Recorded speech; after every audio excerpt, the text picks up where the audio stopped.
welcome back to my channel. In today's video, we're going to go over this stack of books. I think there's 6 books and a DVD that I had bought. So the first thing I'll go over is The Dixon Rule by Elle Kennedy. I read the first one, which was The Grimm Effect. I don't own the physical copy. I read it on the ebook, but I plan to get the physical copy so that way this goes seamlessly in my bookshelf. So, and I did enjoy that book, but I have actually started already reading this book. And let's see, I am on page 234. So, no. I'm either on 234 or 234, one or the other. But I am enjoying it so far. It's a really good book. I'm enjoying it. So there's that one. Let me move y'all up just a little bit.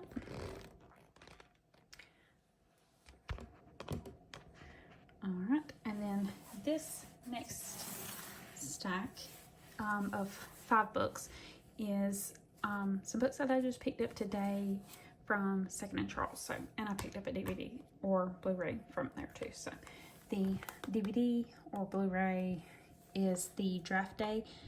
I just got into wanting to watch it again, but I can't find it on any of our streaming TV channels or anything like that. So I was like, I'll just go ahead and I'll buy it. So, and it was supposed to be $7.95, but it actually rung up for more. Didn't catch it when I was in the store, but I plan to take it back and fix that. So there's that. And then the next are these, move these over here. These 3 books are a series that I got. I think it's 1, 2, 3, I think.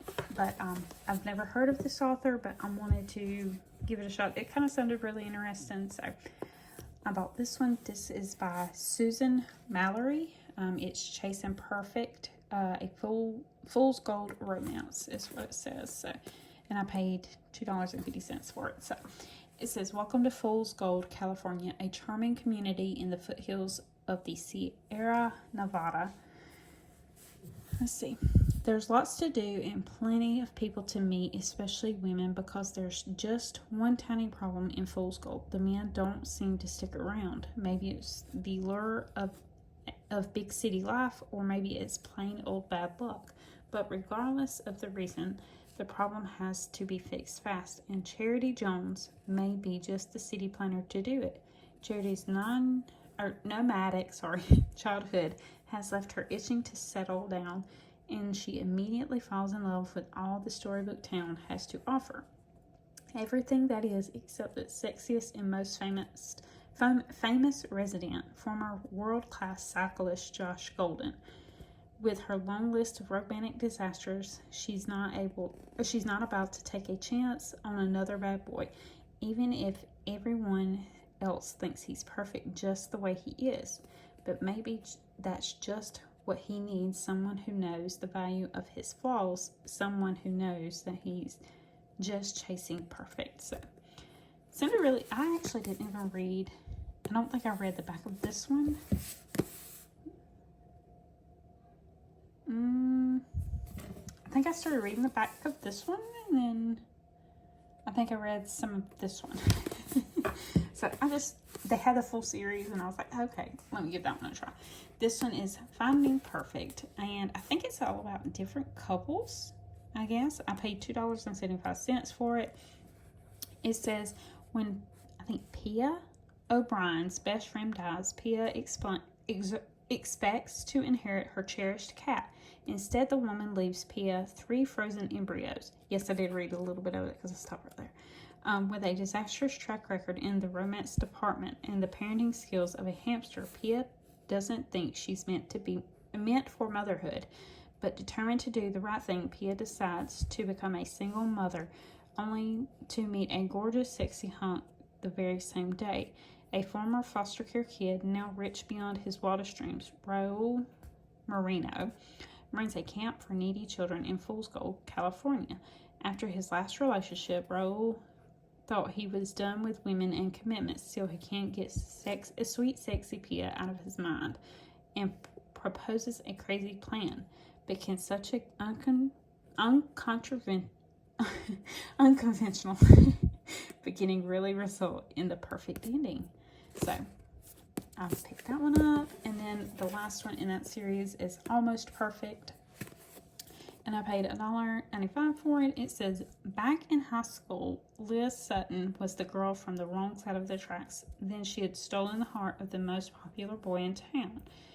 And their secret romance helped her through the worst of times until Ethan Hendricks betrayed her and everything they had ever meant to each other. Devastated and pregnant. Ooh. Liz left Fool's Gold, California forever, she thought. Now Liz must return to town and face the man who doesn't know of their son's existence. And this time, she won't have the option of making a quick getaway. Ethan and Liz can't deny their passionate attraction even after all these years. But will their desire be enough to spark a second chance at love? So, seems really interesting. I'm really excited to give those 3 a chance. Okay, and the next one I picked up is Full Contact by Sarah Castile, I think is what it is. I paid $4 for it, and I can see an Ollie sticker right there, and I think that's $6 and something. But I picked it up. I thought it was really interesting when I read the full synopsis of it. I read a book, I think, similar to this, maybe a little bit. I can't think of the name of it. If I think about it or remember it, I'll pop it in afterwards. But I read it like years ago. I don't think it was quite the same. It was just an MMA fighter, I think. So, but this is Sia, I think, O'Donnell can't help but push the limits. She secretly attends every underground MMA fight featuring the Predator, the undisputed champion. When he stalks his prey in the ring, she is mesmerized. He is dominant and dangerous, and every instinct tells her to run. Every beautiful thing Ray, the Predator, touches, he knows he'll eventually destroy. Soft, sweet, and innocent, Sia is the light to Ray's darkness and completely irresistible. From the moment he lays eyes on her, he knows he's going to have to put his dark past behind him to win her body and soul. So, and I noticed that this is a series of, I think this is like number 3, I think. So, but I think they're all different,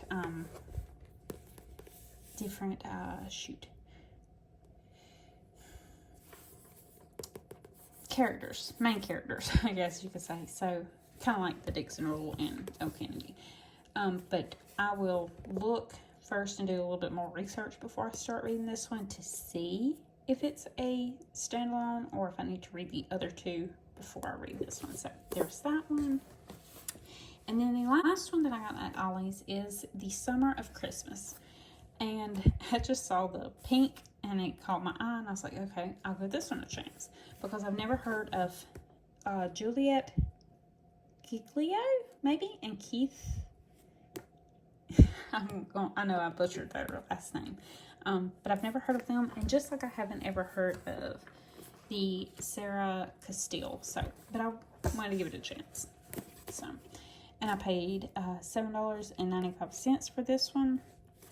And the synopsis for this one is, she's still writing her love story. Ivy Green receives the opportunity of a lifetime when her screenplay based on her first love, her high school sweetheart, who broke up with her 5 years ago, just days before Christmas, is chosen to be made into a movie. She can't wait to get on set, but that's not the only reason for the butterflies in her stomach. Turns out the producer wants to film her in her hometown. In the middle of summer, the production crew creates a winter wonderland as the locals jump at the chance to join in on the movie magic. Now back home, Ivy is forced to face her ex, Nick Shepard, for the first time since their breakup. But in case it wasn't complicated enough, Nick's budding relationship with the actress cast in Ivy's role stirs up old feelings for Nick and Ivy alike. With a town full of adoring fans and glamorous movie stars, Ivy tries to push her emotions away and focus on making her movie. but how can she ignore the love story that's playing out right before her eyes? So, sounded really good. So, I again wanted to give it a shot.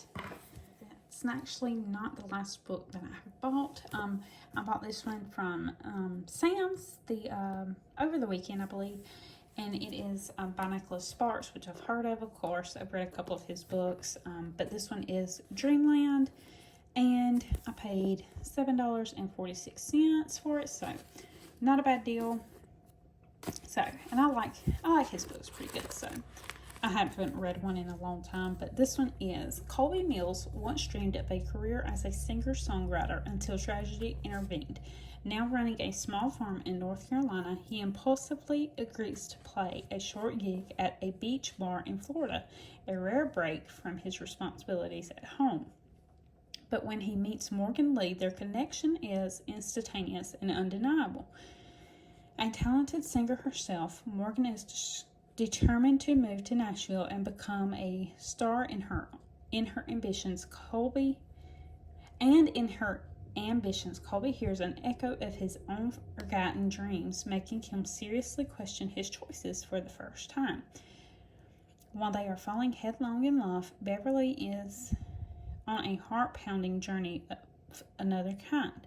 Fleeing an abusive husband with her 6-year-old son, she is struggling to survive and as she tries to begin a new life in a royal town. But in the end, she will make a desperate decision that will rewrite everything she knows to be true. In the course of a single unforgettable week, two young people will navigate the exhilarating heights and heartbreak of first love. Hundreds of miles away, Beverly will put her love for her young son to the test, and fate will draw all three people together as each of them risk everything for the chance of a better life.